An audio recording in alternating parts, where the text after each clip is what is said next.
आकाशवाणी मध्य प्रदेश से प्रस्तुत हैं प्रादेशिक समाचार।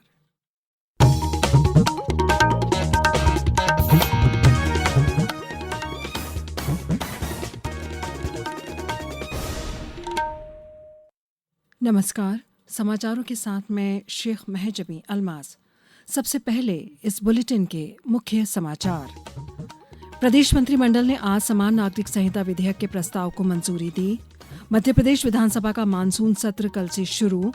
मुख्यमंत्री डॉक्टर मोहन यादव ने कहा, सरकार किसानों की आय बढ़ाने और कृषि को लाभकारी बनाने के लिए प्रतिबद्ध। और छतरपुर और पन्ना जिले में आज भारी बारिश की चेतावनी।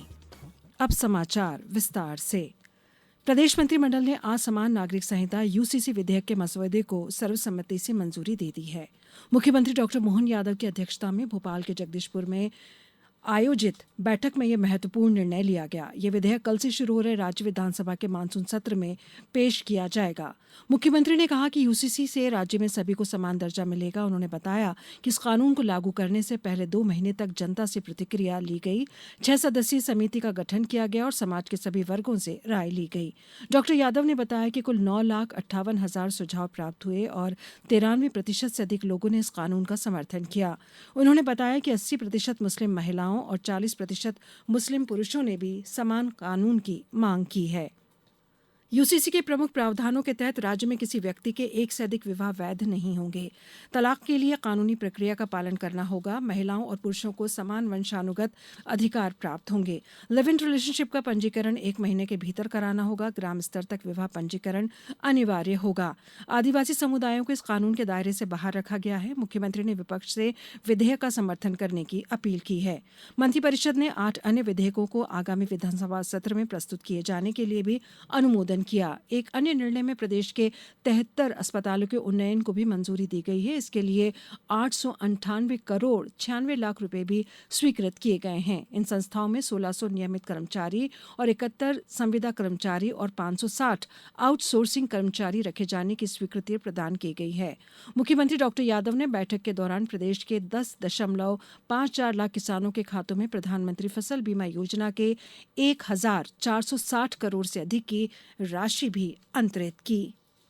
मध्य प्रदेश की 16वीं विधानसभा का मानसून सत्र कल सोमवार से आरंभ होकर शुक्रवार 24 जुलाई तक चलेगा। सत्र को लेकर आज विधानसभा अध्यक्ष नरेंद्र सिंह तोमर ने विधानसभा भवन का अवलोकन किया। इस 5 दिवसीय सत्र में विभिन्न महत्वपूर्ण शासकीय कार्य संपादित किए जाएंगे। सत्र में यूसीसी विधेयक 2026 के प्रारूप सहित अन्य मसौदे पेश किए जाएंगे। प्रधानमंत्री नरेंद्र मोदी के वर्षा जल की हर बूंद बचाने और देश भर में जल संरक्षण के अभियान को निरंतर गति देने के आह्वान के अनुरूप कैच द रेन अभियान 4 अगस्त 2026 तक जारी रहेगा। विकसित भारत के लक्ष्य की ओर बढ़ते हुए वर्षा जल संचयन, भूजल पुनर्भरण, जलाशयों के पुनर्जीवन और जल के कुशल उपयोग के लिए निरंतर प्रयास कृषि को सशक्त बनाने, ग्रामीण आजीविका को समर्थन देने, जलवायु परिवर्तन के प्रति लचीलापन बढ़ाने और भावी पीढ़ियों के लिए जल संसाधनों को सुरक्षित रखने में महत्वपूर्ण भूमिका निभाएंगे। मुख्यमंत्री डॉक्टर मोहन यादव ने आज झाबुआ में बलराम कृषि महोत्सव के दौरान किसानों से वर्चुअली चर्चा की। उन्होंने कहा कि सरकार किसानों की आय बढ़ाने, कृषि को लाभकारी बनाने तथा आधुनिक एवं प्राकृतिक खेती को प्रोत्साहित करने के लिए निरंतर कार्य कर रही है। उन्होंने कहा, इसलिए मैं टमाटर की प्रोसेसिंग यूनिट, सॉस और केचप वगैरह बनाने के लिए भी और इसी के साथ साथ सोलर ड्रायर यूनिट के माध्यम से भी टमाटर को सुखाकर मूल्य संवर्धन किया जा रहा है। झाबुआ का टमाटर आज राजस्थान, गुजरात, महाराष्ट्र, पंजाब, हरियाणा, दिल्ली कई क्षेत्रों में जा रहा है। 19,000 से अधिक हेक्टेयर में फल, सब्जियां, मसाले, पुष्प, औषधि फसलों का उत्पादन भी किया जा रहा है। मुख्यमंत्री ने कहा कि मौसम विभाग द्वारा इस वर्ष सामान्य से कम वर्षा की संभावना व्यक्त की गई है। ऐसी स्थिति में उन्होंने प्रशासन को पूरी तैयारी के साथ किसानों की सहायता के लिए तत्पर रहने के निर्देश दिए। संसद के मानसून सत्र के कल से शुरू होने से पहले सरकार ने आज सर्वदलीय बैठक बुलाई। रक्षा मंत्री राजनाथ सिंह की अध्यक्षता में हुई बैठक शुरू होने के तुरंत बाद विपक्षी दलों ने एनसीपीआई को बैठक में शामिल किए जाने पर विरोध जताते हुए वॉकआउट किया। संसद का मानसून सत्र कल से अगले महीने की 13 तारीख तक चलेगा। सत्र के दौरान कई महत्वपूर्ण विधेयकों पर चर्चा और उन्हें पारित किए जाने का कार्यक्रम है। केंद्रीय संसदीय कार्य मंत्री किरेन रिजिजू ने विपक्ष से आग्रह किया कि वे संसद के मानसून सत्र की कार्यवाही को सुचारू रूप से चलाने में सहयोग करें। मीडिया से बातचीत में श्री रिजिजू ने सभी राजनीतिक दलों से अपील की है कि वे मानसून सत्र के सुचारू कामकाज को सुनिश्चित करने में योगदान और सहयोग करें। श्री रिजिजू ने कहा कि संसद जितनी कुशलता से काम करेगी, देश के लिए उतना ही अच्छा होगा।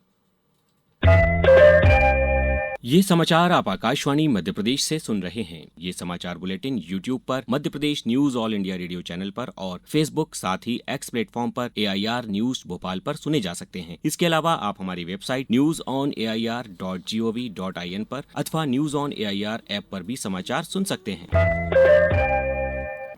समाचारों में एक बार फिर आपका स्वागत है। 2 बार की ओलंपिक पदक विजेता पीवी सिंधु ने पहली बार जापान ओपन बैडमिंटन प्रतियोगिता का खिताब जीत लिया है।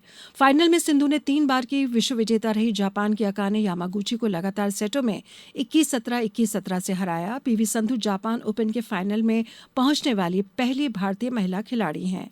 प्रधानमंत्री नरेंद्र मोदी ने महिला सिंगल्स का खिताब जीतने पर भारतीय बैडमिंटन खिलाड़ी पीवी सिंधु को बधाई दी है। उन्होंने इस जीत को भारतीय बैडमिंटन के लिए एक ऐतिहासिक उपलब्धि बताया। श्री मोदी ने कहा कि पीवी सिंधु की यह जीत देश भर के युवा खिलाड़ियों को बैडमिंटन में भाग लेने और उत्कृष्ट प्रदर्शन करने के लिए प्रेरित करेगी। श्रीहरिकोटा से 18 जुलाई को किए गए विक्रम 1 यान के प्रक्षेपण में बालाघाट जिले के युवा वैज्ञानिक डॉक्टर सौरभ पटले ने महत्वपूर्ण भूमिका निभाई है। प्रक्षेपण के दौरान वे मिशन टीम के साथ मौजूद रहे। ग्रुप कैप्टन शुभांशु शुक्ला एवं उनकी टीम के साथ इसरो में कार्यरत बालाघाट के वैज्ञानिक डॉक्टर सौरभ पटले की मौजूदगी जिले के साथ प्रदेश भर के लिए गर्व का विषय बन गई। डॉक्टर सौरभ पटले की इस उपलब्धि से जिले के युवाओं में विज्ञान एवं अंतरिक्ष अनुसंधान के प्रति नई प्रेरणा का संचार हुआ है। प्रदेश में मानसून की गतिविधियां एक बार फिर सक्रिय हैं। मौसम विभाग ने अगले 24 घंटों के लिए छतरपुर और पन्ना जिलों में भारी बारिश की चेतावनी जारी की है। मौसम विभाग के अनुसार प्रदेश के आसपास 4 साइक्लोनिक सर्कुलेशन और एक टर्फ सिस्टम सक्रिय है, जिसके चलते जबलपुर ग्वालियर संभाग सहित प्रदेश के 34 जिलों में हल्की बारिश या बूंदाबांदी होने की संभावना है। वहीं भोपाल, इंदौर, उज्जैन समेत कई जिलों में मौसम सामान्य और साफ रहने का अनुमान है। अब कुछ समाचार संक्षेप में। बैतूल जिले के लगभग 260 श्रद्धालुओं को आज मुख्यमंत्री तीर्थ दर्शन योजना के तहत हरिद्वार ऋषिकेश की 4 दिवसीय तीर्थ यात्रा के लिए विशेष ट्रेन द्वारा रवाना किया गया। शिवपुरी में नई शिक्षा नीति 2020 के तहत छोटे बच्चों को प्रारंभिक अवस्था से विद्यालय से जोड़ने को लेकर पूर्व प्राथमिक कक्षाओं के शिक्षकों के लिए 3 दिवसीय प्रशिक्षण आयोजित हुआ। कृषि विभाग ने छतरपुर जिले के सभी किसानों से समय रहते अपनी फसलों का बीमा कराने की अपील की है। नर्मदापुरम जिले में शनिवार को आयोजित वर्ष की प्रथम विशेष लोक अदालत में 143 लंबित प्रकरणों में से 120 की आपसी सहमति से निराकरण किया गया। झाबुआ महिला एवं बाल विकास मंत्री निर्मला भूरिया ने पेटलावाद में सखी वन स्टॉप सेंटर का उद्घाटन किया। आगरमालवा जिले के ग्राम मोड़ी स्थित शासकीय हायर सेकेंडरी विद्यालय में कार्यक्रम का आयोजन कर 9वीं और के 95 छात्र छात्राओं को निःशुल्क साइकिल वितरण किया गया। नीमच कलेक्टर हिमांशु चंद्रा के निर्देशानुसार मध्य प्रदेश शासन के पशुपालन एवं डेयरी विभाग द्वारा संचालित दुग्ध समृद्धि संपर्क अभियान 2.0 के अंतर्गत ग्राम अल्हेड़ में पशुपालकों से संवाद किया गया। शिवपुरी जिले के शासकीय उत्कृष्ट महाविद्यालय करेरा में युवा संगम कार्यक्रम 23 जुलाई को आयोजित किया जाएगा। खंडवा जिले में 6 वर्ष तक के बच्चों के समग्र विकास को सुनिश्चित करने के उद्देश्य से कल जिला पंचायत सभागार में जिला स्तरीय नींव कार्यक्रम का शुभारंभ होगा। अंत में मुख्य समाचार एक बार फिर। प्रदेश मंत्रिमंडल ने आज समान नागरिक संहिता विधेयक के प्रस्ताव को मंजूरी दी। मध्य प्रदेश विधानसभा का मानसून सत्र कल से शुरू। मुख्यमंत्री डॉक्टर मोहन यादव ने कहा, सरकार किसानों की आय बढ़ाने और कृषि को लाभकारी बनाने के लिए प्रतिबद्ध। और छतरपुर और पन्ना जिले में आज भारी बारिश की चेतावनी। इस बुलेटिन में इतना ही। अगला बुलेटिन सुनिए कल सुबह 7:10 पर। नमस्कार।